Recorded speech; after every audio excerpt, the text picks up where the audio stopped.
Coucou les amis, alors aujourd'hui c'est l'heure du grand bilan d'être fille au pair. Alors je n'ai pas totalement fini mon année de fille au pair, mais bon, vu que la petite elle est en vacances et que le petit est très bientôt en vacances, je vais pas avoir le temps de filmer à la fin, donc je fais ça maintenant. Donc c'est parti!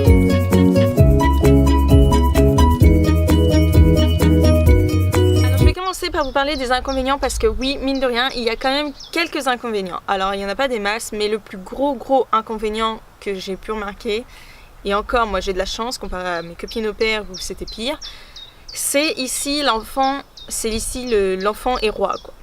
Sauf que bon, comme je vous disais, moi j'ai eu de la chance, le côté enfant roi je l'ai pas trop vu. Si vous voulez, les parents sont divorcés, donc quand les enfants rentrent de chez leur père, et ben on va dire que ma host, donc la maman, laisse un peu beaucoup passer des choses que en temps normal elle ne laisserait pas passer. Mais dans l'ensemble, ça va, ils sont pas non plus pour y gâter. Par contre, bah oui, ce serait pas un inconvénient sinon. Le petit inconvénient, on va dire, que j'ai vu, si vous voulez, donc ma host va se marier bientôt. Et donc son futur mari a lui aussi 2 enfants. Donc son aîné, il n'y a absolument pas de problème. Il est exactement comme les 2 petits que je m'occupe. Pas de souci là-dessus. Sauf que son plus jeune fils est, comment dirais-je, très capricieux, on va dire. En fait, si vous voulez, il a tendance à penser que tout le monde, enfin que toutes les personnes sont là pour céder à ses caprices, à ses moindres désirs. Sauf que, parce que tout simplement son père le fait. Sauf que ma host et moi, on ne cède pas à ses caprices, on ne fait pas à ses 4 volontés, et donc il y a des moments ça pose un peu problème. Bon là ça va un peu mieux, mais au début c'était un petit peu compliqué. Après je ne dis pas qu'il est impoli, pas du tout, il est totalement poli, il va dire bonjour, il va avoir des conversations, enfin voilà quoi. Mais c'est vrai que quand il veut quelque chose et qu'il y a des fois on veut pas, il va essayer de tout faire pour l'avoir, sauf que son père va dire oui, mais nous on va pas forcément dire oui à chaque fois. Tant pis. Un autre inconvénient que j'ai remarqué, c'est pas vraiment être fille au pair, c'est plutôt vivre en Grande-Bretagne. Si vous voulez, c'est pas que les Anglais mangent mal, c'est que, comment dire, la nourriture ici est très chère. Franchement, c'est abusé comme c'est cher. Et donc, bah, ils font des économies. Et donc, c'est souvent qu'ils vont manger burger, hot dog, pizza, congelé, pâtes. Enfin, vous voyez, les trucs vraiment pas chers pour pouvoir faire des économies. Sauf que, ben, il y a un moment, la pizza congelée et les burgers tous les jours, à tous les repas, c'est un petit peu pénible. Mais bon. Il me reste quelques jours, je ne vais pas faire la difficile non plus, j'ai survécu jusqu'à là. Alors sinon les avantages, donc je pense que les avantages, le premier plus gros que vous pouvez connaître, c'est tout simplement, vous apprenez à parler anglais.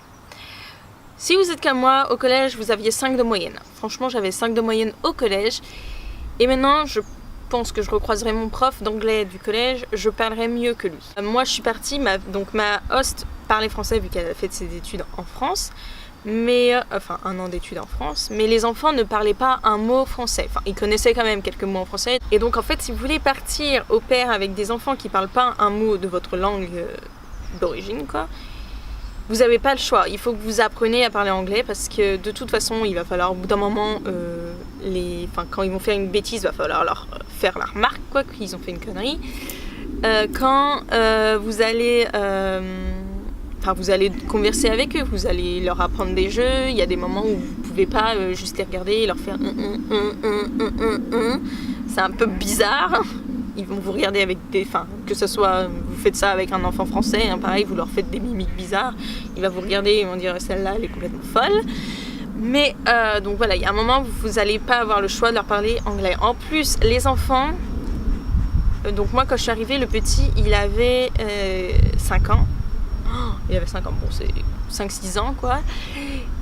Et il avait un petit peu, vous voyez les enfants de 5 ans, ils n'ont pas forcément le langage d'un enfant de 10 ans quoi. Donc c'était un peu compliqué à le dire. Et la petite par contre, elle parlait à une vitesse, bon elle parle toujours très vite, mais elle parlait à une vitesse, au début c'était très difficile de la comprendre. Le petit parle plus lentement mais il a un accent anglais bizarre. Mais la petite, elle parle à une vitesse très rapide, et d'ailleurs les Gallois parlent très vite. Donc, si vous voulez, leur oncle, j'ai mis 1 an avant de le comprendre, parce que les Gallois parlent vraiment très vite. Sinon, un autre avantage, et je pense que vous pouvez vous en douter, c'est que les week-ends, vous êtes libre. hors exception, mais en général vous êtes libre. Donc vous pouvez franchement visiter un autre pays. J'ai visité des cascades, je suis allée à Londres, je suis allée à Bristol. Bon, en même temps je prends l'avion à Bristol, mais j'ai fait vraiment plein de petits coins en Grande-Bretagne et c'était plutôt pas mal. Un autre avantage aussi, c'est que vous allez forcément changer, parce que vous allez changer votre façon de voir les choses. Parce que tout simplement vous êtes dans un autre pays, vous allez vous adapter à la culture, parce que c'est une autre culture. Vous allez donc vous adapter à la culture, à leur façon de vivre, et ensuite ça va vous changer parce que vous allez rencontrer d'autres personnes qui sont pas forcément qui sont pas forcément français, qui sont italiens, espagnols, bref, d'autres cultures, et donc ça va forcément vous changer. Et vous allez donc changer de vision et vous rendre compte que peut-être qu'avant c'est pour ma part, qu'avant vous vous preniez la tête pour des choses, mais franchement pourquoi il n'y avait aucune raison de se prendre la tête, et que justement vous laissiez peut-être aussi passer un peu trop de choses, où là à ce moment là il fallait justement vous prendre la tête, et donc voilà, vous avez une vision des choses un peu différente. Un autre, je sais pas si c'est un avantage ou un inconvénient aussi, c'est niveau climat. On m'a souvent dit d'ailleurs avant de partir, oui tu vas voir en Grande-Bretagne il pleut tout le temps, il fait froid, il fait pas beau, patati patata.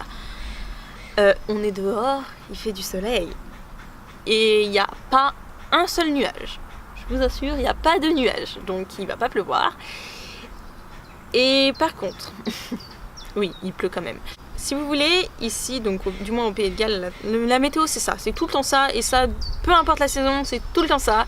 Soleil pendant une semaine, pluie pendant une semaine, et un nouveau soleil pendant une semaine. En gros, c'est à peu près ça. Après, la température, ça reste à peu près la même. J'ai super froid en France, et ici, en hiver, il y a des moments où je sortais juste avec un gilet en laine, quoi. Donc, la température, elle est pas si désagréable. Je sais pas, je vais me faire attaquer. Mais attends. Ouais, ici la température est, je sais pas comment dire, il fait meilleur en hiver. Par contre là on est en été, on a la température d'un printemps en France. Donc voilà, c'est pas non plus excessivement chaud, mais enfin voilà, on s'adapte et franchement c'est pas trop mal. Après moi à cette époque là, logiquement je suis bronzée. Là, je suis encore blanche, je trouve, et pourtant, je vais dehors. Mais bon. Et donc voilà, mes années de fille au père étaient vraiment fantastiques, vraiment géniales. J'ai vraiment adoré. Franchement, si vous pouvez le faire, faites-le, parce que c'est vraiment une expérience qui vous change complètement, qui vous change complètement votre vision des choses, qui change tout. Et je pense que c'était ma dernière vidéo au Pays de Galles. Je pense que la prochaine, je la posterai en France, mais j'essaierai de faire un truc genre... Pays de Galles, France, enfin je sais pas, je verrai comment je pourrais faire. Et donc je vous fais de gros bisous, je vous dis à la prochaine en France. Et voilà. Bye!